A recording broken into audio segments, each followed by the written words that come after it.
I can't even believe we're discussing this on this program, but, here we are. We're discussing it. And our friend Peter Schweizer has been doing the deepest dive of anybody into all of this. And he's the president of the Government Accountability Institute, host of the Drilldown podcast, his latest New York Times #1 bestseller, BloodMoney, Why the Powerful Turn a Blind Eye While China is Killing Americans. And a new report out of the House Select Committee on the Chinese Communist Party is revealing that the CCP now has been incentivizing fentanyl production via government funding. Other reports have shown that they have partnered with the Mexican cartels, and China is now subsidizing fentanyl chemicals that are being used to ultimately kill Americans, and they're making a fortune off of it, and we're allowing it to happen because our borders are wide open. Anyway, Peter Schweizer joins us now. Sir, welcome back. Sean, always good to be with you. Thanks so much for having me. How bad is it? It's terrible. It's killing 100,000 Americans a year through fentanyl poisoning. I think the thing that people sometimes miss is, they see pictures of people that are, sort of shaking the, fentanyl addicts in San Francisco or elsewhere. The vast majority of people that are dying of fentanyl poisoning don't even know they're taking fentanyl. It's a kid studying for a college exam who a buddy says, well, take this Adderall. It'll help you concentrate. And it's actually, a fake pill with fentanyl in it, and they die of an overdose. And this is designed by the... I have a very good friend of mine. He's been on this show talking about it, who used to work at Fox. Eric Bolling lost his 19-year-old son, University of Boulder. He got a Xanax, which, by the way, any doctor would prescribe to any student that might be suffering panic or anxiety attacks. And he just got it on the street, and it had fentanyl in it, and he never woke up. Yeah. It is. It's not an overdose. It's an overdose medically, but it's really a poisoning because people are not intentionally taking fentanyl. And that's what makes this so troubling. And people will say to me, Sean, like, well, I don't understand. Why would, drug dealers want to kill their customers? Well, the Chinese want to kill Americans. That's their involvement in this. They control every stage from the precursors to the money laundering.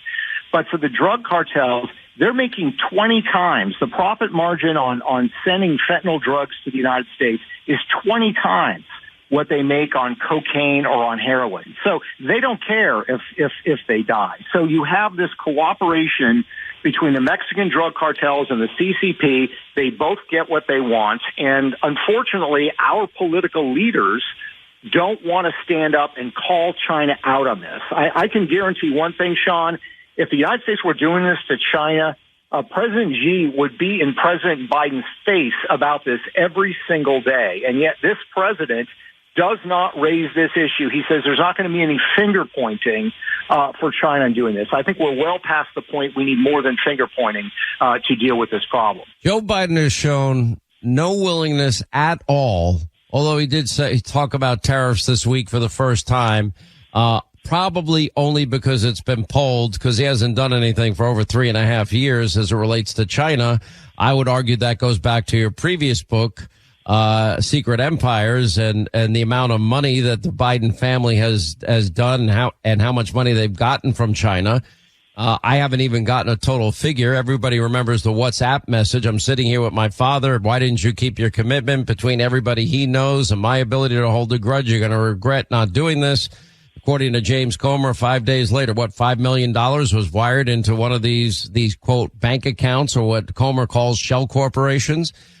You confirm that happened. Is that true? All true? Yes. No, that's absolutely correct. And here's the thing. I mean, the Democrats on that committee say, well, the Bidens were engaging in business transactions with Chinese businessmen. That it's a pretty broad definition of businessman they're using.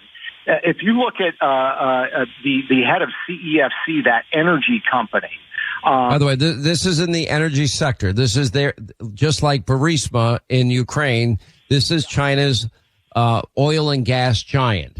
And they sent this $5 million. This is at a time we do have on tape Hunter Biden admitting he had no experience in energy, oil, gas, none of it. And we do know at the time he's admittedly was addicted to hard drugs. I can only imagine the dossier that that the communist Chinese have on the Bidens. Oh, absolutely. And think about this. Yi Yiming, the head of CEFC, this energy company, had all of these other massively shady connections. So one of the bizarre and very troubling relationships is in 2017, he wires $5 million in the Hunter Biden laptop. This is, according to Yi, this is a loan, a forgivable interest-free loan to the Biden family, not just to Hunter. He wires $5 million. Well, he is business partners at that time with a Chinese gang leader who goes by the name White Wolf. They actually invested jointly and had projects going together and had these associations with these Chinese patriotic organizations. This guy, White Wolf, is the one who set up the Sinaloa cartel in the fentanyl trade. So you literally have 1 degree of separation between the Biden family and the fentanyl trade that is killing 100,000 Americans every year. So when they talk about a Chinese businessman, you are talking about guys that operate, yes, in Chinese business, but have criminal and other associations that make them far more than your typical Chinese businessman. And that's what a lot of people, I think, are missing as part of the story. And I think it's the reason that Joe Biden does not want to have a conversation about fentanyl in America, because it brings it too close to his family's financial gifts, as it were, from China. Unbelievable. And I don't see any desire with this administration to ever confront China. Quick break, more with Peter Schweizer on the other side.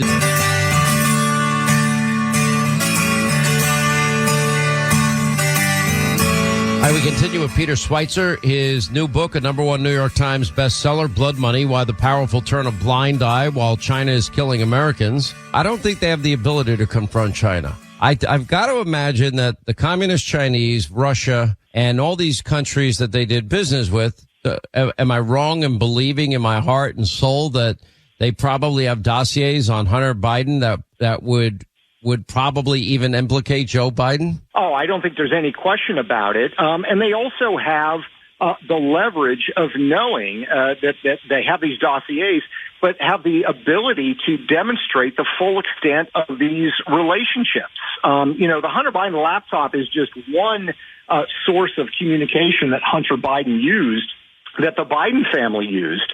And there's no question in my mind that there are probably other communication devices that the Chinese captured. And the bottom line, Sean, is we know one thing about these individuals that were stuffing the pockets of the Biden family. They were not getting any legitimate service or business in return. So the question is, why did they continue over the course of years to send millions of dollars to the Bidens? They were getting something in return. What exactly it is, we don't necessarily know, but I think it absolutely had everything to do with Joe Biden's policies and Joe Biden's posture towards China. So they are not in a position to confront China in any direct way, even though it involves the killing of Americans. And we've talked about fentanyl. You mentioned earlier the story in the Daily Mail that came from the reporting in BloodMoney. China has smuggled these devices into the United States, the Glock switches, that convert handguns to fully automatic machine guns. They're highly illegal, and they've smuggled thousands of them into the United States. We've got machine gun fire in urban America. Our police are being outgunned because of this. But Joe Biden will not confront China on what they're doing. He wants to take away the Second Amendment rights of law-abiding Americans. So, again, this is resulting in violence and death of the American people at the hands of actions that China's taking, and Joe Biden does not want to deal with this issue or even confront China over it. I mean, it's almost a novel that you would read and not even believe. It's so insane. What do you think the communist Chinese motive is here? Because it sounds to me like they're engaged in a Cold War against the United States, and the United States basically is putting their head in the sand. Yeah, I think that's it. As I lay out at the beginning of BloodMoney, China has this doctrine called disintegration warfare. And on the cover, it was a book written by 2 military officers in China in 2012, and it's been embraced by the Chinese government. On the front cover of that book, they quote the ancient Chinese strategist Sun Tzu, and the quote is, the best strategist is the one who defeats his enemy without actually fighting him. And what disintegration warfare means is we're going to look for ways to undermine, fragment, disintegrate the United States. But we're going to do it without giving the appearance that we're actually at war or doing anything hostile to them. And that's working. Fentanyl was part of that. COVID was part of that. These Glock switches that we talked about are part of it. We know that they're aggressively involved in cyberspace. They have, hundreds of thousands to millions of social media accounts where they position themselves. They present themselves as Americans. These accounts are actually run by Chinese intelligence officers and propagandists. And basically half of these accounts, Sean, say that America is a hopelessly racist, bigoted society. And the other half of the accounts basically say, I only like white people. They're trying to stir up dissension and racial fragmentation in America. So this is a full-fledged attack on the United States without actually giving the appearance of a war. Peter Schweizer, president of the Government Accountability Institute, author of the #1 New York Times bestseller, BloodMoney, Why the Powerful Turn a Blind Eye While China Kills Americans. Anyway, Amazon.com, Hannity.com, bookstores around the country. There's a reason it's #1. Your government needs to read this. Joe's not going to do it in 200 days. That can all change. Peter, thank you.